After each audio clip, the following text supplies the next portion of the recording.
नमस्कार। प्राइम समाचारमा स्वागत छ। म शशि नेपाल। म दृष्टिवाणी थेताल। सुरु गरौं अहिलेसम्मका प्रमुख समाचारबाट। नेपालमा एकै दिन अहिलेसम्मकै धेरै 448 जनामा कोरोना संक्रमण पुष्टि। कुल संख्या 5000 नाग्यो। 16 जनाको मृत्यु, 877 जनाको सफल उपचार। पछिल्ला दिनमा भ्रष्टाचार विरोधी आवाज बढ्दै जाँदा मागप्रति सरकार उदासीन। कोरोना रोकथाममा चालेका कदम र खर्च भएको 10 अर्बबारे प्रतिपक्षी दलहरू भने मुक्तर्षक। विदेशमा अलपत्र नेपालीहरू सरकारको समन्वयमा स्वदेश फर्कने क्रम जारी। आज कुवेतबाट 9 बालबालिका सहित 149 जना महिला फिर्ता। मृत्युको मुखबाट बाँचेको भन्दै खुसी व्यक्त। सरकारले आंशिक खुल्ला गरेको लकडाउन पालना र कार्यान्वयनमा अन्यल। 2 पाङ्ग्रे सवारी साधनमा 1 जना मात्रै यात्रा गर्न पाउने निर्णयको चौतर्फी विरोध। लकडाउन खुलेको 1 महिनापछि मात्रै कर असुल गर्न सर्वोच्चले दिएको अन्तरिम आदेशपछि सरकार र व्यवसायी दुई कित्तामा। अर्थ मन्त्रालय भने आदेश पुनरावलोकनको पक्षमा। अमेरिकामा भइरहेको जातीय विभेद विरुद्धको प्रदर्शनको राष्ट्रपति ट्रम्पद्वारा निन्दा। न्याय माग्ने नाममा हिंसा भड्काउन खोजिएको आरोप।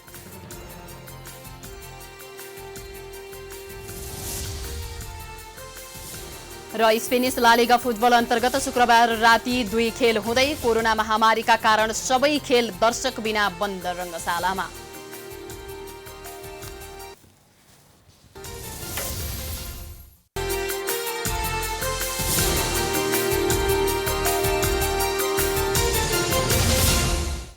अब समाचार विस्तारमा। नेपालमा अहिलेसम्मकै सबैभन्दा धेरै कोरोना संक्रमित एकै दिन पुष्टि भएको छ। पछिल्लो 24 घण्टामा 450 जनामा पुष्टि भएको हो। यो सँगै कुल संक्रमितको संख्या 5000 नागेको छ। अहिलेसम्म सबैभन्दा धेरै प्रदेश 2 मा संक्रमण फैलिएको छ। कुल संक्रमित मध्ये 877 जनाको सफल उपचार भएको छ। नेपालमा एकै दिन 448 जनामा कोरोना संक्रमण पुष्टि भएको छ। एकै दिन पुष्टि भएको यो संख्या अहिलेसम्मकै धेरै हो।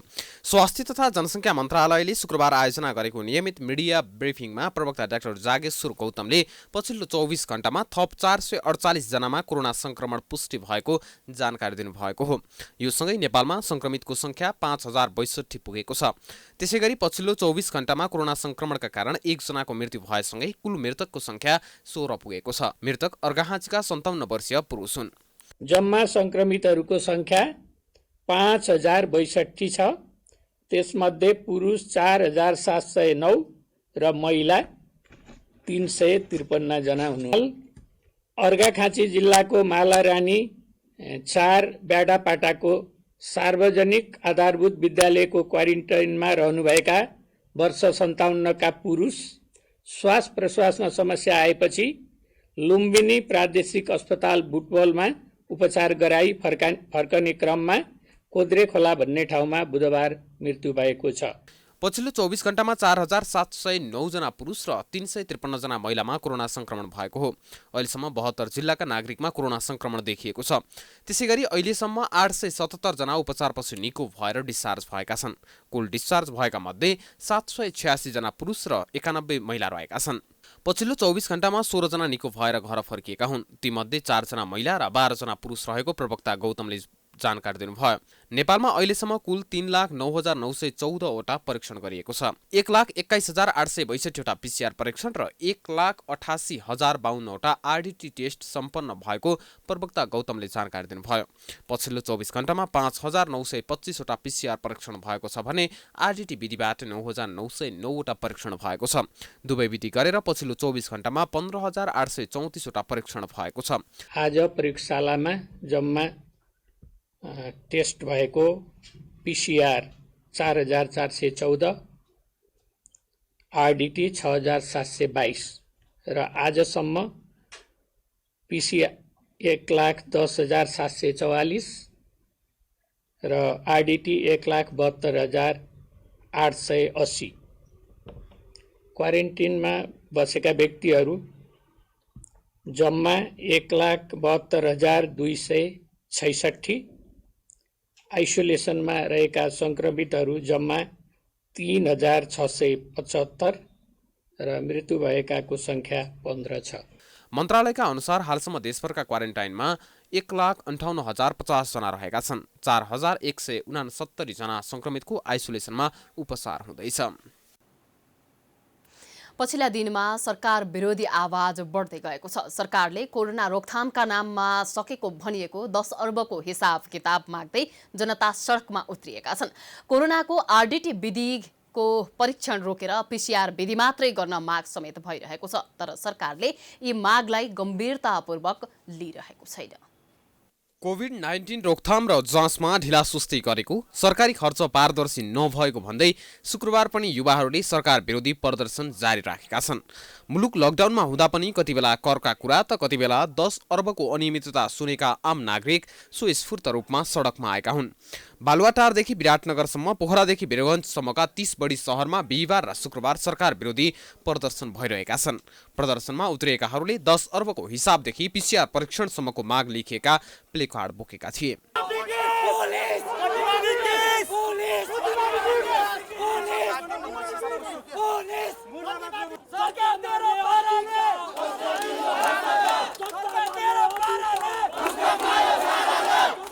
शुक्रबार भएका विभिन्न प्रदर्शनहरू शान्तिपूर्ण भए पनि बिहिबार भने प्रहरीले पानीको फोहरा र असुल ग्यास प्रहार गरेर दमन गर्यो। लकडाउनको सुरुवाती चरणमा राम्रै साथ दिएका जनता यही अवधिमा सरकारले गरेका कमी कमजोरीहरू थपिँदै गएपछि आन्दोलित भएका हुन्। विरोध अब सरकारको सबै निर्णयहरूदेखि नै विरोध आएको हाम्रो। हेर्नु क्वारेन्टाइनको टाइम भयो, अरू सबै जुन निर्णय अहिले लिएको छ सरकारले सबै केही लागेको खालको केही देखिँदैन। हेर्नु क्वारेन्टाइनको भयो, अहिलेको 10 अर्ब हेर्नु, मान्छे भारतबाट आउनेको स्थिति हेर्नु कस्तो छ, कसरी बसेका छन् होइन। यतिखेर सरकारले कार्पेट फेर्नुपर्ने, जिम गर्ने ठाउँ बनाउनु पर्ने यो टाइम हो होइन नि होइन। हाम्रो माग भनेको चाहिँ खासमा अब सरकार अलिकति सुस्त भयो होइन। अब त्यसको लागि चाहिँ सरकारले अलिकति स्टेप लिनु जरुरी छ। हामीलाई पनि यस्तो रहर थिएन, हामीलाई पनि रहर छैन कि बाटोमा उभिएर यो प्याम्पलेट सरकार विरोध गर्नुको लागि। तर के भइदियो भने अहिले नेपाली जनताहरू चाहिँ भोकभोकै मरिरहेको छन्। लकडाउनले गर्दाखेरि व्यापार ठप्प भएको छ। अर्थमन्त्रीले त्यत्रा बुद्धिजीवी पढेका अर्थमन्त्रीले भने चाहिँ अब कर तिर भनिरहेको सूचना जसरी भयो भने कर तिर्नुपर्छ भन्ने उसले लागू गरिरहेको छ। कोरोना विरुद्धको लडाईँ चलिरहेका बेला भारतले नेपाली भूमिमा सडक निर्माण सकेर उद्घाटन गर्यो र सबैको ध्यान भारतले नेपालको भूमि अतिक्रमण गरेको तर्फ मोडियो। सरकारले पनि आवश्यक कदम चालेर नेपाली भूमि समेटिएको नयाँ नक्सा सार्वजनिक गर्यो। यसलाई सबै राजनीतिक दल र जनताले पूर्ण रूपमा समर्थन गरेका छन्।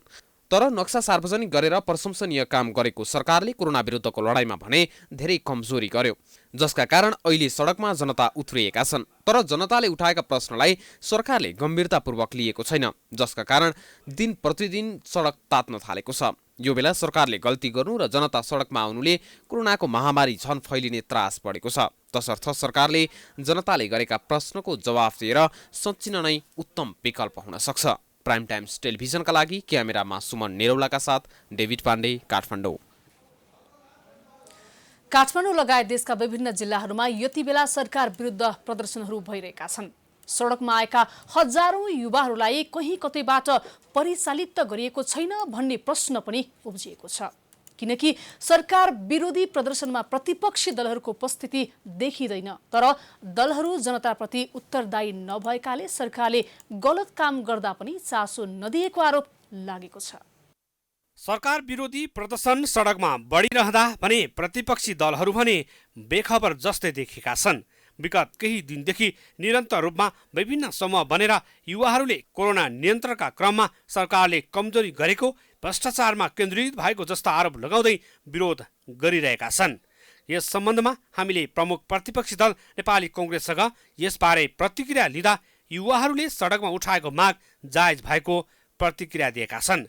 साथै त्यस्ता मागहरू पूरा गर्नुको विकल्प नभएको कांग्रेस संसदीय दलका प्रमुख सचेतक बालकृष्ण खाँडको भनाइ छ। सबै राजनीतिक दलहरूसँग पनि परामर्श लिने, जनप्रतिनिधिहरूको सदनमा बोलेका कुराहरूलाई गम्भीरतापूर्वक सुन्ने र विज्ञहरूसँग पनि परामर्श सल्लाह लिनुपर्ने हो।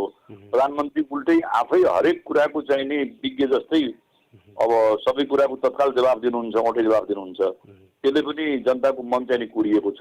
युवाहरूको उपस्थिति, युवाहरूले लगाएको नारा र बोकेको प्ले कार्डलाई प्रधानमन्त्रीले गम्भीरतापूर्वक चाहिँ सम्बोधन गर्नुपर्दछ र यसलाई चाहिँ उहाँले अब एकदमै नेग्लिजेन्स गर्ने या असंवेदनशील बनिरहने अवस्था छैन। यो अत्यन्तै गम्भीर र संवेदनशील बेला महामारीको बेलामा सत्तारूढ दलकै नेताहरू पनि सरकारको काम कारबाहीप्रति सन्तुष्ट छैनन्। मुलुकमा सङ्कटको बेला सरकार आफैले जानेर बुझेर गर्नुपर्ने अवस्थामा आम जनताले खबरदारी गर्दा र ध्यानाकर्षण गराउँदा उनीहरूमाथि सरकारले अपनाएको दमनको नीति नै गलत भएको नेकपाभित्रै असन्तुष्टि चुलिएको छ। लोकतान्त्रिक सरकार हो नि त, कम्युनिस्ट सरकार हो नि हो। यो कम्युनिस्ट सरकारले लोकतान्त्रिक सरकारले युवाहरूलाई उहाँहरूको प्रतिनिधिहरूलाई बोलाएर कुरा सुन्नु पर्थ्यो, बरु सम्झाउनु पर्थ्यो, भन्नु पर्थ्यो के भइरहेछ, कसो भइरहेछ जानकारी दिनु पर्थ्यो, सुन्नु पर्थ्यो। तर उल्टो जाने कुरै नसुनिकन जुन दमनको नीति अप्नायो नि, पानीको फोहरादेखि लिएर अनि अश्रु ग्यास अनि पुरै पनि लाठीचार्ज, यो अत्यन्तै चाहिँ हिजोको निरङ्कुश शैली व्यवस्थाले गरे जस्तो देखियो। यो अत्यन्तै दुःखलाग्दो कुरा हो कि जुन खालको अहिले दमन गरिरहेछ तुरुन्तै रोक्नु पर्थ्यो। यति मात्रै होइन, नेकपा नेत्री साक्यले वर्तमान प्रधानमन्त्रीबाट सरकार र पार्टी नै चल्न नसक्ने भन्दै विकल्प दिनुपर्ने सम्मको माग गरेका छन्, जसको लागि तत्काल पार्टीको स्थायी कमिटी बैठक बोलाएर यी यावत विषयहरूमा गम्भीर छलफल गर्न समेत माग गरेकी छिन्। यति बेला यो नेतृत्व त साँच्चै नै कामकाजी भएन। यो नेतृत्वले त लोकतन्त्र कमजोरै बनाइरहेको छ भन्छु म। नेपाल कम्युनिस्ट पार्टीलाई पनि साह्रै कमजोर बनाउने नै काम गर्यो। बैठकै ढाक्दैन त, हेर्नुहोस् त, विधिमा बस्दैन है, अब संस्था प्रणालीमै विश्वास गर्दैन। एकै काटे आफूले जे गरे पनि हुन्छ, छैठान गर्ने, ढाक्ने, छल्ने, हिजोको निरङ्कुश शैली, निरङ्कुश त्यो सरकार। उता प्रतिपक्षी कङ्ग्रेसले पनि सरकार बेलैमा नसचिए अब जनताबीच कङ्ग्रेस जाने र स्थिति हेरेर आन्दोलनको स्वरूप पनि परिवर्तन गर्ने रणनीति बनाएको छ।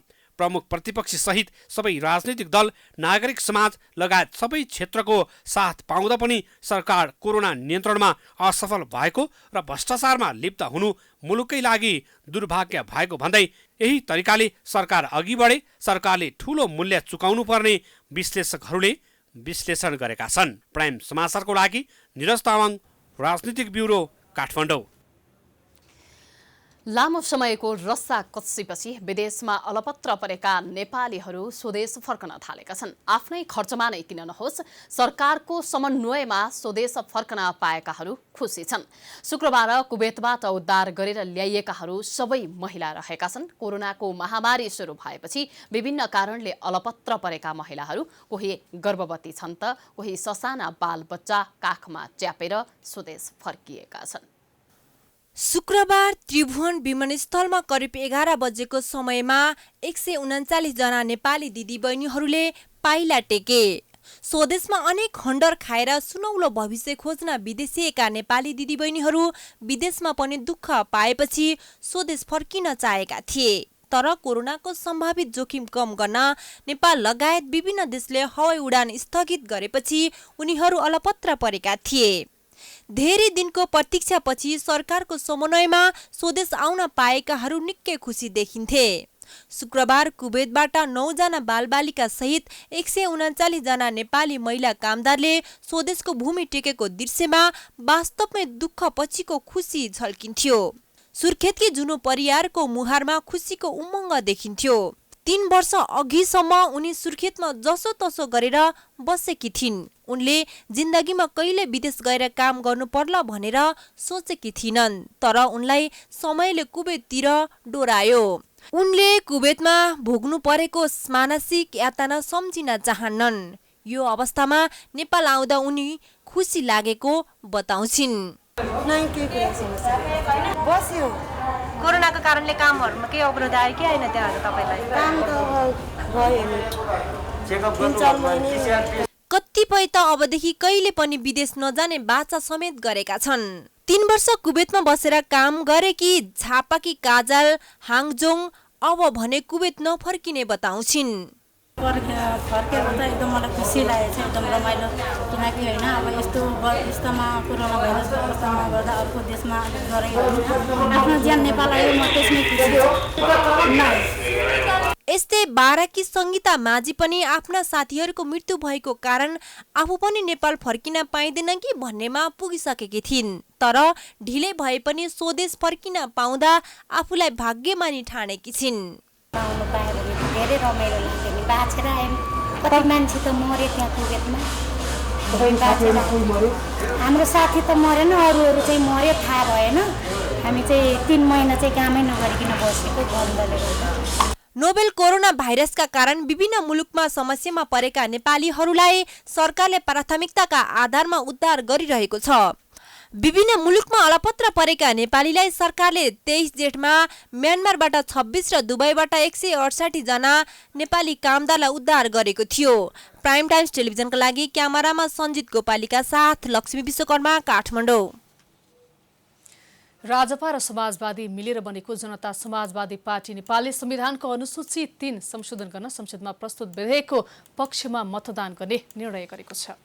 शुक्रबार बसेको पदाधिकारी बैठकले विधेयकको पक्षमा मतदान गर्ने निर्णय गरेको हो। अहिले राजपा र समाजवादी संसदमा भिन्दै दलका रूपमा छन्। एकता गरेको भनिए पनि निर्वाचन आयोगबाट एकता सम्बन्धी कानुनी मान्यता पाउन बाँकी नै छ। त्यसैले दुवै दलको संसदीय दलले छुट्टै निर्णय पनि गर्नेछन्। उता जसमा सांसद सरिता गिरीले भने सरकारी विधेयक खारेजीको माग गर्दै प्रस्ताव दर्ता गराएकी छिन्, जसले प्रस्ताव फिर्ता नलिए गिरीलाई कारबाही गर्ने चेतावनी दिएको छ। संसदीय दलले पत्र लेखेर नै प्रस्ताव फिर्ता लिन भनेको छ।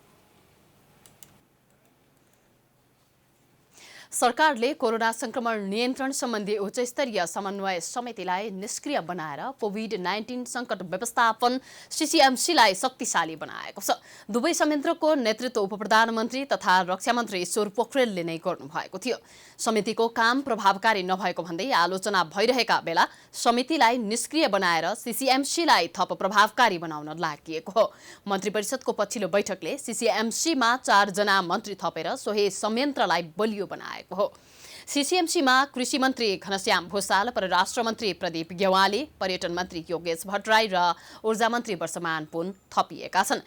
यसअघि उपप्रधानमन्त्री पोखरेल सहित गृहमन्त्री रामबहादुर थापा बादल, उद्योग मन्त्री लेखराज भट्ट, संघीय मामिला मन्त्री हृदय त्रिपाठी, स्वास्थ्य मन्त्री भानुभक्त ढकाल र अर्थमन्त्री डाक्टर युवराज खतिवडा रहनु भएको थियो। सीसीएमसीको कार्यकाल छाउनीस्थित नेपाली सेनाको रेन्जर गौडमा राखिएको थियो। अहिलेसम्मका बैठक ब्यारकमै भइरहेका थिए। शुक्रबार भने पहिलो पटक सीसीएमसी निर्देशक समितिको बैठक प्रधानमन्त्री कार्यालय सिंहदरबारमा बसेको थियो।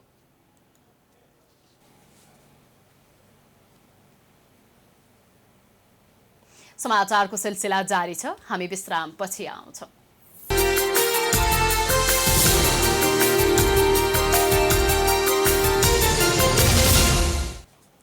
विश्रामपछि स्वागत छ। अब बाँकी समाचार।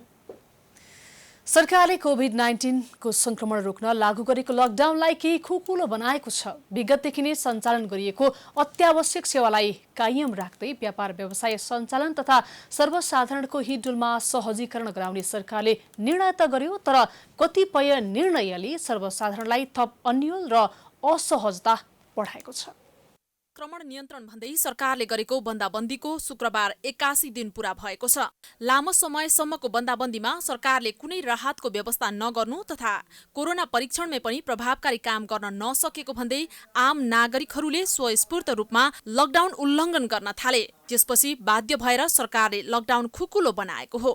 यो सँगै काठमाडौँ उपत्यकाभित्र सवारी साधन र मानिसको चहल पहल समेत बढ्न थालेको छ भने सबै प्रकारका पसलहरू समेत खुल्न थालेका छन्। व्यापारी त त्यत्तिकै अत्तिएर खोलेको मात्र हो, अब वास्तवमा अब व्यापार छैन। अब सरकारले केही अब सुविधा उल्टो चाहिँ अब काँटीमा चाहिँ अब खुकुरले चाहिँ अब रेट्ने हिसाबको जस्तो अब लकर त्यत्रो 3 महिनासम्म हामीलाई अब तपाईँको अब लकडाउन गर्यो, अब व्यापार व्यवसाय गर्न पाएन, अब उल्टो चाहिँ अब कर तिर्नु पर्यो, ट्याक्स तिर्नु पर्यो भनेर अब हामीले चाहिँ अब पेलिरहेछ।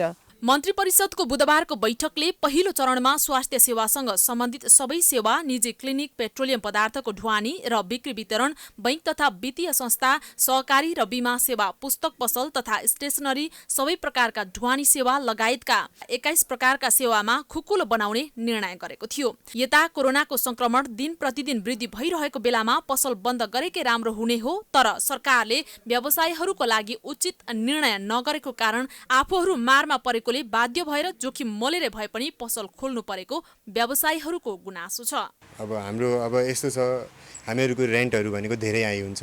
एज अ कमर्सियल सेक्टर हो यो न्यू रोड, तर पनि आज न्यू रोडमा कस्टमरहरू आउँदैन। अब 2-3 महिनाको हाम्रो रेन्टहरू धेरै पाइलअप भइसकेको छ।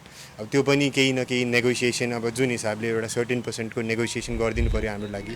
हाम्रो अब व्यापार सङ्घहरूसँग कुरा गरिदिनु पऱ्यो गभर्मेन्टले, अनि त्यसमा हेरिदिनु पऱ्यो केही। बिकज अब 3 महिनाको पाइलअप भएपछि हामीलाई धेरै गाह्रो हुन्छ त्यो गर्न, रेन्ट तिर्न। अब सरकारले नै हामीलाई यसरी 30% 40% अथवा केही हामीलाई यस्तो स्किम निकालिदियो भने हामीलाई पनि इजी हुन्छ एज अ व्यापारीहरू। त्यसो त लामो समयको लकडाउनपछि किनमेल गर्न पाएकोमा उपभोक्ता खुसी देखिएका छन् भने उपत्यकाभित्र र जिल्लाभित्र चल्ने निजी सवारी, जोरबिजोर प्रणाली, मोटरसाइकल र साइकलको हकमा एकजना मात्रै सवार हुनुपर्ने जस्ता निर्णयले सर्वसाधारण अलमलमा पनि परेका छन्। सरकारले रणनीति अपनायो, निर्णय नराम्रो छन्, राम्रो छन्, तर कार्यान्वयन पक्षमा गएर सरकारले त्यहाँनिर अलिक चुकेको छ। हेर्नु, क्वारेन्टाइनमा राख्नु व्यवस्थित क्वारेन्टाइन भएन, बाहिरबाट आउने मान्छेले व्यवस्थित तरिकाले ल्याउन सकेन।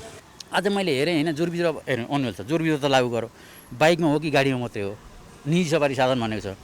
मोटरसाइकल पनि निजी हो नि त, निजी अब मोटरसाइकल हाकेको नहाक्ने बिजोरी अनुरोध छौँ हामी।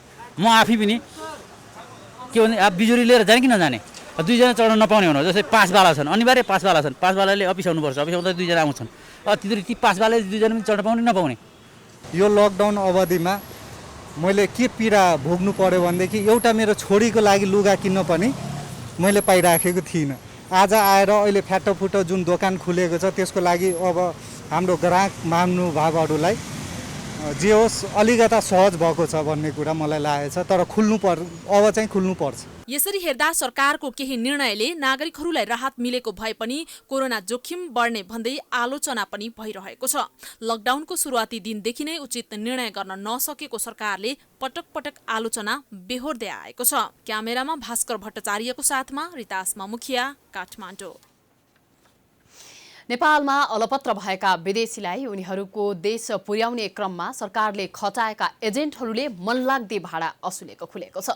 यसरी भाडा असुलेको गुनासो दर्ता भएपछि पर्यटन मन्त्रालयले छानबिनका लागि समिति नै गठन गरेको छ। सरकारले व्यवस्थित तरिकाले भाडा दर नतोक्दा अनियमितता भएको हो। महामारीका बेला अलपत्र परेका विदेशीहरूलाई उनीहरूको देशमा सहज रूपमा फर्काउने भन्दा यही मौकामा चर्को भाडा असुल्ने काम भएको खुलेको छ। बाध्यतामा परेपछि जति भनौँ उति शुल्क तिरेर विदेशीसँगै केही नेपालीहरू विभिन्न देश गएका थिए। उनीहरूसँग चलन चल्तीको भन्दा दोब्बर बढी शुल्क लिएको भेटिएको छ। यसरी चर्को भाडा तिर्न बाध्य भएकाले उजुरी गरेपछि पर्यटन मन्त्रालयले छानबिन समिति गठन गरेको छ।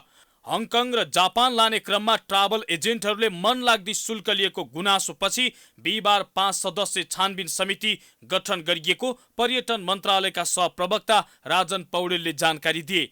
विमान चार्टर गरी यात्रु ओसार्दा टिकट बिक्री गर्ने चार्टर पार्टी एवं ट्राभल एजेन्सीले यात्रुसँग के कस्तो आधारमा के कति भाडा लिएको हो भन्ने विषयमा सत्य तथ्य छानबिन गरी 7 दिनभित्र प्रतिवेदन पेश गर्न छानबिन समिति गठन गरिएको उनले बताए। कुनै एउटा सर्टेन यक्स कम्पनीले चाहिँ आरएनएसीको विमान चार्टर गर्यो होइन, एजेन्सी चाहिँ, अनि त्यो आरएनएसीले पाउने भन्दा पनि बढी नाफा चाहिँ यक्स कम्पनीले प्राप्त गर्यो भन्ने खालको कुरा आयो। यो चाहिँ हवाईमा चाहिँ शुल्क मनोमानी भयो भन्ने कुरा आइसकेपछि त्यसलाई पनि रेगुलेट गरौँ, अनि त्यो कस्तो रहेछ कति रहेछ शुल्क भन्ने कुरा गर्नका लागि नै छानबिन समिति गठन भएको छ। यो चाहिँ सम्बन्धित देशले आउन अनुमति दिएको अवस्थामा नेपालमा अलपत्र भएका विदेशीलाई स्वदेश फर्किन अनुमति दिइएको थियो।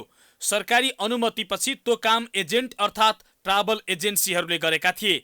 उनीहरूले विमान भाडामा लिएर सम्बन्धित देश जान चाहनेलाई आफू खुसी भाडा असुलेर पठाएका थिए। यसरी महामारीका बेला अलपत्र परेकाहरूसँग मनलाग्दी भाडा असुल्ने ट्राभल कम्पनीहरू जापानका लागि उडान भरेका सुमेग, सोसाइटी र श्रीन गरेर 3 वटा छन्। उनीहरूले 8 वटा उडान भरेका थिए। यस्तै हङकङका लागि 2वटा उडान भरेको हार्भेस्ट ट्राभल एजेन्सीले मनपरी शुल्क लिएको भेटिएको छ। यी एजेन्सीहरूले नेपाल एयरलाइन्ससँग विमान भाडामा लिएर अलपत्र परेका विदेशीलाई उनीहरूको देश पुर्याउने काम गरेका थिए। चार्टर विमानले कति शुल्क लिने भन्ने तय गरिएको थिएन। यही कारण महँगो भाडा लिएको हुन सक्ने नेपाल वायु सेवा निगमकी प्रवक्ता अर्चना खड्काले बताइन्। चलेको रेट भन्दा पनि उसले आफ्नो हिसाबले क्याल्कुलेट गर्छ होइन, उसले पैसा तिरेको हुन्छ नि त।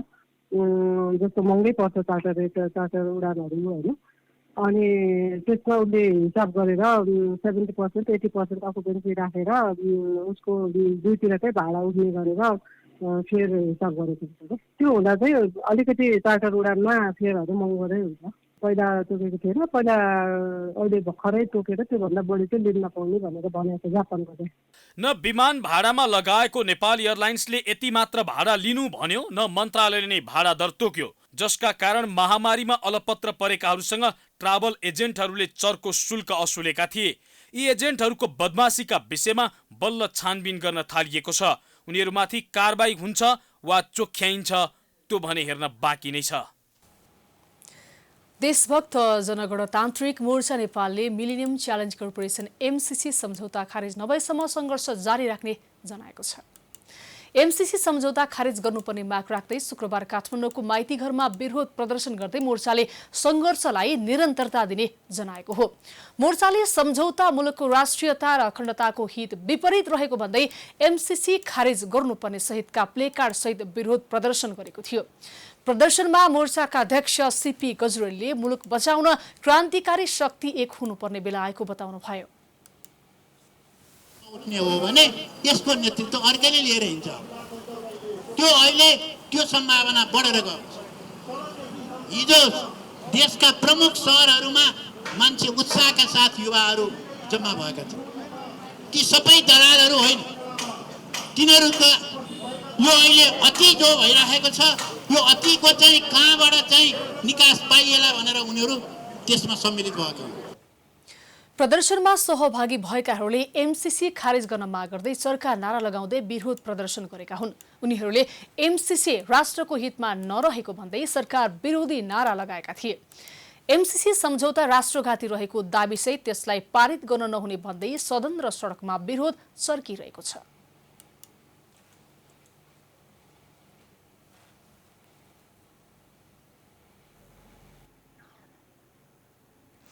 अधिकारकर्मीहरूले जातीय विभेद अन्त्य गर्न राज्य गम्भीर हुनुपर्ने बताएका छन्। अन्तर्जातीय प्रेम सम्बन्धका विषयमा रुकुमको चौरजहारी नगरपालिका 8 सोतीमा भएको घटनाको दोषी उन्मुक्ति दिन नहुने भन्दै संयुक्त राजनीतिक दलित सङ्घर्ष समितिले शुक्रबार काठमाडौँमा गरेको धरनामा उनीहरूले जातीय विभेदकै कारण नागरिकको ज्यान जाने घटनाको अन्त्य हुनुपर्ने बताएका हुन्। त्यस्तै उनीहरूले जातीय विभेदको घटना अन्त्य गर्न कडाभन्दा कडा कानुन ल्याउन राज्य लाग्नुपर्ने जिकिर समेत गरेका छन्। अहिले पनि पानी भर्ने पँधेरोदेखि समुदायसम्म जातीय विभेद कायमै रहेको र न्यूनीकरण हुन नसकेकाले अब सबै गम्भीर भएर जातीय विभेद अन्त्य गर्नुपर्ने उनीहरूको धारणा छ।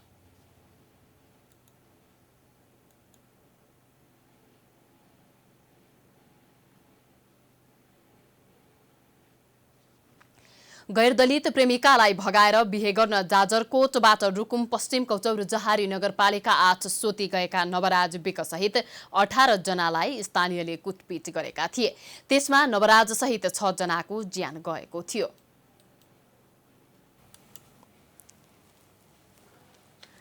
संघ प्रदेश र स्थानीय तहबीचको अन्तर्सम्बन्ध व्यवस्थित गर्ने सम्बन्धमा व्यवस्था गर्न बनेको विधेयक सम्बन्धमा संसदको राज्य व्यवस्था समिति बैठकमा शुक्रबार पनि छलफल भएको छ। संघ प्रदेश र स्थानीय तहबीचको अन्तर्सम्बन्धलाई व्यवस्थित गर्न हुने परिषदको गठनका विषयमा शुक्रबार छलफल भएको थियो। संघ प्रदेश र स्थानीय तहबीचको अन्तर्सम्बन्धलाई व्यवस्थित गर्न हुने परिषदको गठन, परिषदको काम, कर्तव्य र अधिकार, सचिवालय तथा जनशक्ति विवाद समाधान, जिल्ला समन्वय समितिको भूमिकालाई विधेयकमा समेटिएको छ। विधेयकमा अन्तर प्रदेश परिषद, प्रदेश समन्वय परिषद, विषयगत समिति, स्थानीय तह प्रदेश र स्थानीय तह तथा स्थानीय तहबीचको अन्तर्सम्बन्ध, अन्तर प्रदेश सम्बन्धका आधार लगायतका विषय विधेयकमा समेटिएको र यस विषयलाई सहमतिमै टुङ्गो लगाउने समिति सभापति शशि श्रेष्ठले जानकारी दिनुभयो। नेपालको संविधान बमोजिम राज्य शक्तिको प्रयोग गर्ने संघ प्रदेश र स्थानीय तह बीचको अन्तर सम्बन्धलाई सहकारिता सह अस्तित्व समन्वय र पारस्परिक सहयोगको सिद्धान्तका आधारमा व्यवस्थित गर्नुपर्ने भएकाले उक्त विधेयकमाथिको छलफल थालिएको हो।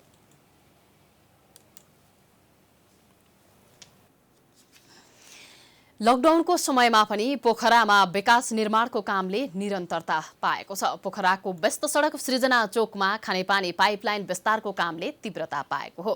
चालु आर्थिक वर्षको अन्त्यसम्ममा काम गरिसक्नुपर्ने भएकाले खानेपानी संस्थान पोखराले कामलाई तीव्रता दिएको जनाएको छ।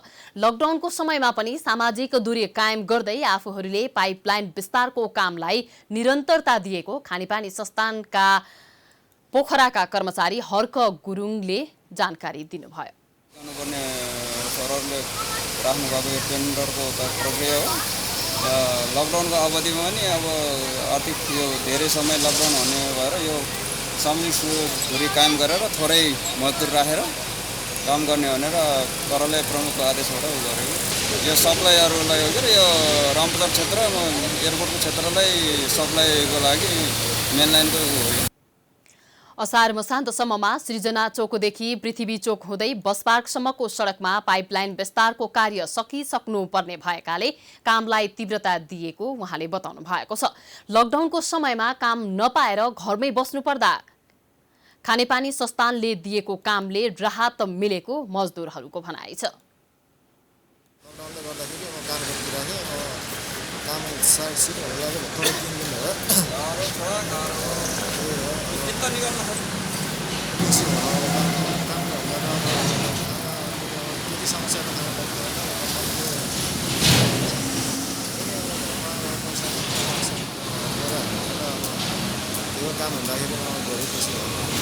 लकडाउनमा अब काम नपाए नै गर्न पऱ्यो कि त होइन। त्यसै काम पायो ठिकै हो कि अन्त नि गर्नु त गऱ्यो त्यो गाडीमै हिँड्नु थियो। हजुर गाडी पनि चल्दैन त्यही हो। घरमा 6 जना घर पऱ्यो भने केही गर्दैन। आज हुँदै लकडाउनले केही काम गर्नु दिएको छैन। समस्या त छ अब के हाल्नु समस्या होला। पोखरा महानगरपालिका भित्र शुद्ध पिउने पानी व्यवस्थित रूपमा वितरण गर्न संस्थाले पाइपलाइन कार्यलाई तीव्रता दिएको हो। पोखरा महानगरपालिका वडा नम्बर 8 र 9 मा खानेपानी पाइपलाइन सडक मुनिबाट व्यवस्थित गर्ने काम भइरहेको छ।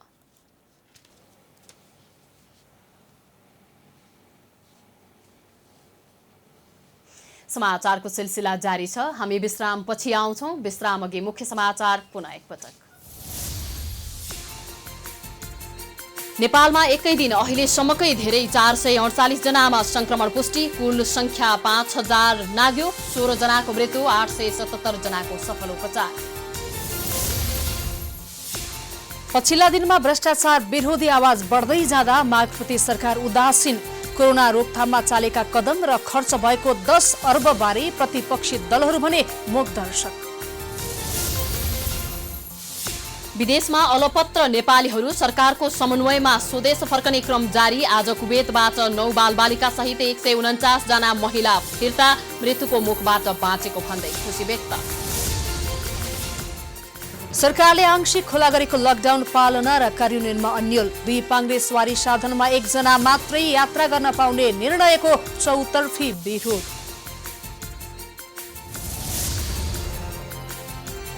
लकडाउन खोलेको 1 महिनापछि मात्रै कर असुल गर्ने सर्वोच्चले दिएको अन्तरिम आदेशपछि सरकार र व्यवसायी दुई कितामा।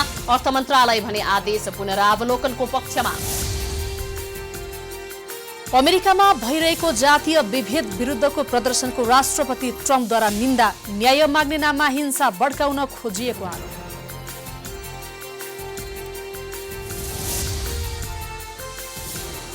र स्पेनिस ला लिगा फुटबल अन्तर्गत शुक्रबार राति 2 खेल हुँदै कोरोना महामारीका कारण सबै खेल दर्शक बिना बन्द रङ्गशालामा।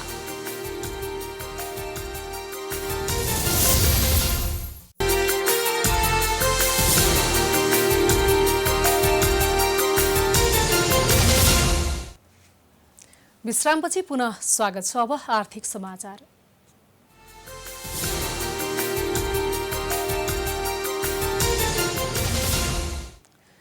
सर्वोच्च अदालतले लकडाउन चलेका बेला कर नउठाउन अन्तरिम आदेश दिएपछि अर्थ मन्त्रालय अब के गर्ने भन्ने रणनीतिमा केन्द्रित भएको छ।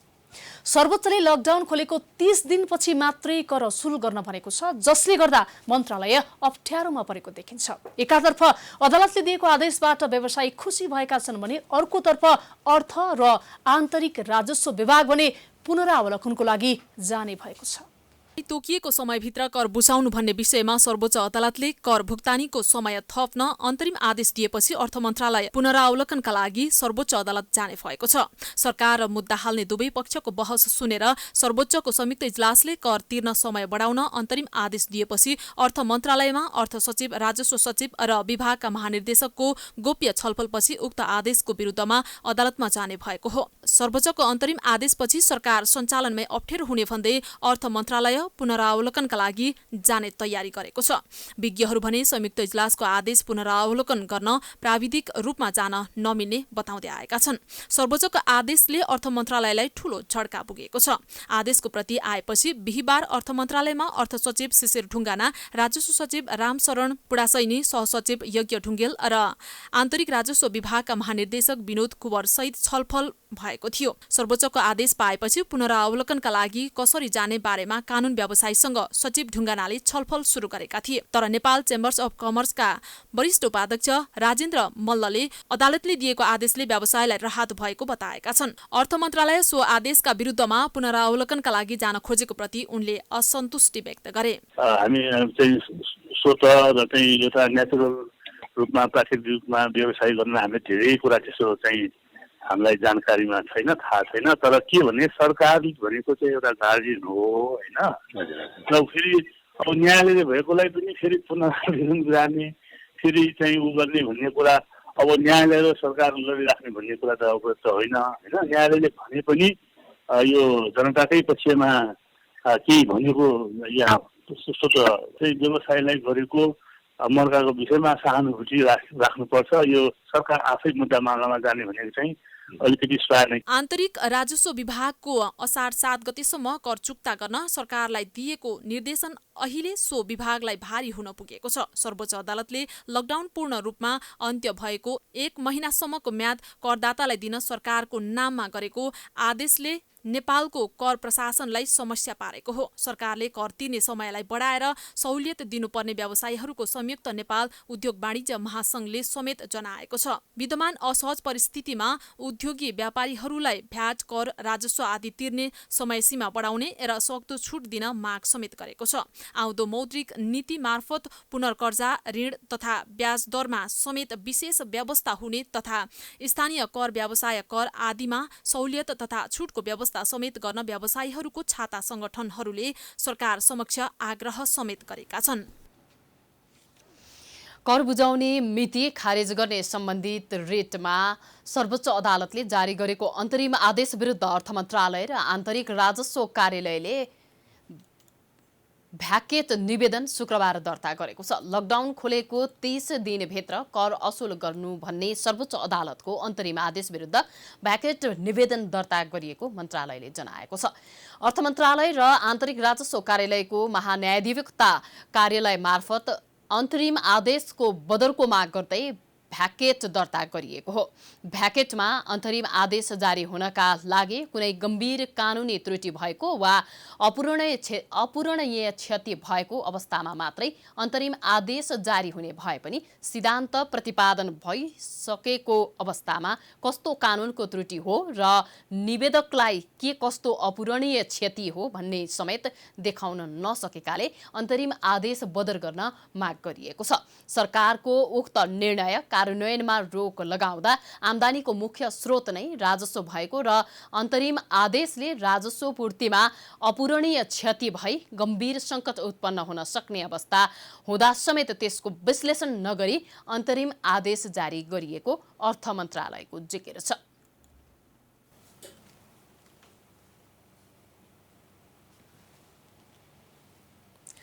अब अन्तर्राष्ट्रिय समाचार।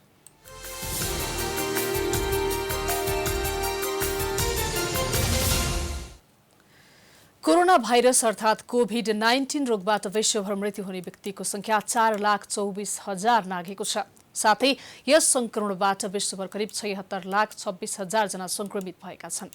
कोरोना भाइरसका कारण बिरामी भएका करिब 38,62,000 निको भएका छन्। त्यसैगरी हाल विश्वभरमा कोरोना भाइरस संक्रमित 32,85,000 भन्दा धेरैको उपचार भइरहेको छ। तीमध्ये 54,000 जनाको अवस्था गम्भीर रहेको छ। चीनको हुए प्रान्तको वुहान सहरबाट गत वर्षको डिसेम्बरको अन्त्यबाट सुरु भएको कोरोना भाइरस संक्रमणको कारण अमेरिका सबैभन्दा बढी प्रभावित भएको छ। अमेरिकामा मात्र 20,90,000 जनामा संक्रमण भएको छ भने 1,16,000 भन्दा धेरैको मृत्यु भएको छ। दक्षिण अमेरिकामा 13,13,000 जनामा संक्रमण भएको छ भने 56,000 को मृत्यु भएको छ। उत्तर अमेरिकामा 23,92,000 जना कोरोना भाइरस संक्रमित रहेका छन् भने त्यहाँ 1,41,000 बढीको मृत्यु भएको छ। युरोपमा 21,69,000 जनामा संक्रमण भएको छ भने 1,81,000 बढीको मृत्यु भएको छ। एसियामा 15,20,000 भन्दा धेरैमा संक्रमण भएको छ भने 38,000 भन्दा धेरैको मृत्यु भएको छ। त्यसैगरी अफ्रिकामा 2,20,000 भन्दा धेरैमा संक्रमण हुँदा 5,000 भन्दा धेरैको मृत्यु भएको छ। ओसियानामा करिब 9,000 जनामा कोरोना भाइरस संक्रमण रहेको छ भने 124 जनाको मृत्यु भएको छ।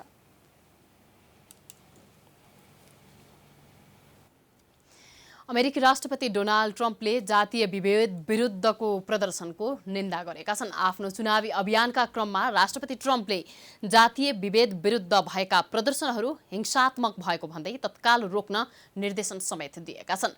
आफूले अमेरिकी नागरिकका लागि राम्रो काम गरेकाले तोडफोड र आगजनीका घटनाहरू नियन्त्रण गर्न निर्देशन दिएका हुन्। 2 हप्ता अघि अश्वेत अमेरिकन नागरिक जर्ज फ्लोइडको प्रहरीले नियन्त्रणमा लिने क्रममा हत्या गरिएको भन्दै सर्वत्र विरोध भइरहेका बेला राष्ट्रपति ट्रम्पले ती प्रदर्शनहरू न्यायका लागि नभई हिंसात्मक गतिविधिका लागि भएको जिकिर गरेका हुन्। दल्लासमा भएको चुनावी सभालाई सम्बोधन गर्ने क्रममा राष्ट्रपति ट्रम्पले सुरक्षाकर्मीलाई अझ सुविधा सम्पन्न बनाउन थप लगानी गर्ने समेत बताएका छन्। पछिल्ला दिनहरूमा फ्लोइड हत्या प्रकरणलाई लिएर राष्ट्रपति ट्रम्पका अभिव्यक्तिले विपक्षी दल र अमेरिकी नागरिक आन्दोलित भएका छन्। अब खेलकुद समाचार।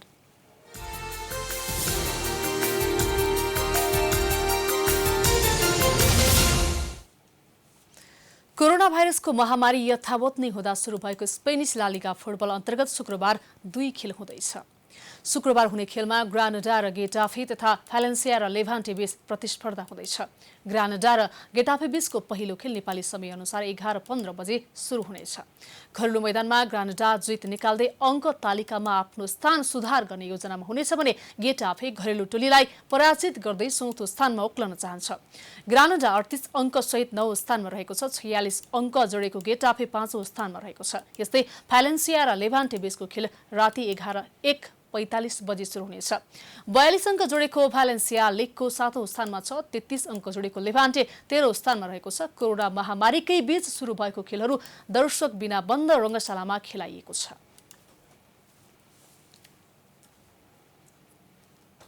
यो सँगै हामी समाचारको अन्त्यमा आइपुगेका छौं। जाँदा जाँदै प्रमुख समाचार पुनः एकपटक। नेपालमा एकै दिन अहिलेसम्मकै धेरै 448 जनामा संक्रमण पुष्टि। कुल संख्या 5,000 नाग्यो। 16 जनाको मृत्यु, 877 जनाको सफल उपचार। पछिल्ला दिनमा भ्रष्टाचार विरोधी आवाज बढ्दै जाँदा मागप्रति सरकार उदासीन। कोरोना रोकथाममा चालेका कदम र खर्च भएको 10 अर्ब बारे प्रतिपक्षी दलहरू भने मुक्तर्स। विदेशमा अलपत्र नेपालीहरू सरकारको समन्वयमा स्वदेश फर्कने क्रम जारी। आज कुवेतबाट 9 बालबालिका सहित 149 जना महिला फिर्ता। मृत्युको मुखबाट बाँचेको भन्दै खुसी व्यक्त। सरकारले आंशिक खुला गरेको लकडाउन पालना र कार्यान्वयनमा अन्यल। 2 पाङ्ग्रे सवारी साधनमा 1 जना मात्रै यात्रा गर्न पाउने निर्णयको चौतर्फी विरोध।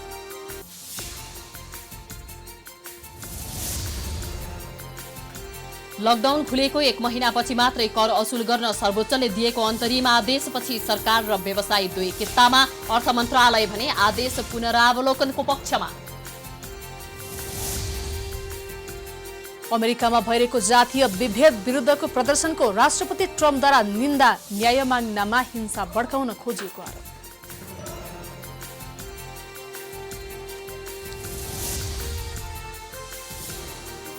र स्पेनिस ला लिगा फुटबल अन्तर्गत शुक्रबार राति 2 खेल हुँदै कोरोना महामारीका कारण सबै खेल दर्शक बिना बन्द रङ्गशालामा। प्राइम समाचार अहिलेलाई सकियो। यसपछिको प्रस्तुति जनता जान्न चाहन्छन् ऋषि धमलाका साथमा हेर्न सक्नुहुनेछ। हेर्दै गर्नुहोला प्राइम टाइम्स टेलिभिजन। नमस्कार।